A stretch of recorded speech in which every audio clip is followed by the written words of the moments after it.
Sir S ಕಾರ್ಮಿಕ ಇಲಾಖೆಗೆ ಬರೋದಾದ್ರೆ ಎಲ್ಲ ಇಲಾಖೆಗೂ ತಂದೆ ಆದ ಜವಾಬ್ದಾರಿ, ತಂದೆ ಆದ ಸವಾಲುಗಳಿರುತ್ತೆ. ನೀವು ಫೇಸ್ ಮಾಡಿದಂಥ ಅತಿ ದೊಡ್ಡ ಸವಾಲು ಅಂದರೆ ನಕಲಿ ಕಾರ್ಡ್ಗಳು. ಅದನ್ನು ನಿಯಂತ್ರಿಸೋದು ಎಷ್ಟು ಸವಾಲಾಗಿದೆ ಸರ್?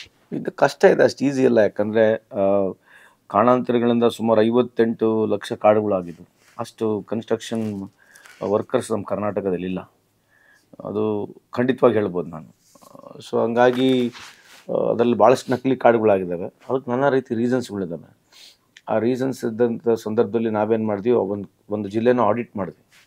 ಸೋಷಿಯಲ್ ಆಡಿಟ್ ಮಾಡಿದಾಗ ನಮಗೆ ಕಂಡು ಬಂದಂಥ ಸಂದರ್ಭದಲ್ಲಿ ಭಾಳಷ್ಟು ಕಾರ್ಡ್ಗಳು ಫೇಕ್ ಕಾರ್ಡ್ಗಳಿದ್ದಾವೆ ಅಂಥೇಳಿ ಈಗ ತೆಗೆದಿದ್ದೇವೆ. ಭಾಳಷ್ಟು ಫೇಕ್ ಕಾರ್ಡ್ಗಳು ತೆಗೆದಿದ್ದೇವೆ, ಇನ್ನು ಮುಂದೆನೂ ತೆಗಿತೀವಿ. ಅದಕ್ಕೆ ಒಂದು ಬದ್ಧತೆ, ಒಂದು ಸ್ಯಾನಿಟಿ ಸಿಗಬೇಕಂಥೇಳಿ ಈ ಸರಿಯೋ ತಪ್ಪು ಕಾರ್ಡ್ಗಳು, ಈ ಬೆನಿಫಿಷರಿಗೆ ಮನೆ ಮನೆಗೆ ಹೋಗಿ ನೋಡ್ತಕ್ಕಂಥ ಒಂದು ವ್ಯವಸ್ಥೆಯಲ್ಲಿ ಈಗ ಅಂಬೇಡ್ಕರ್ ಸಹಾಯಸ್ತ ಒಂದು ಕಾರ್ಯಕ್ರಮ ಮಾಡಿದ್ದೀವಿ. ಹೌದು.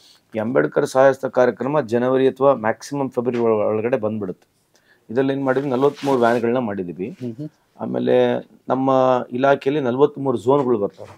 43 ಝೋನ್ಗಳಲ್ಲಿ ಈ ವ್ಯಾನ್ಗಳು ಇರ್ತವೆ. ಅದ್ರ ಜೊತೆಗೆ ಒಂದು ಆಫೀಸ್ ಕೂಡ ಇರುತ್ತೆ.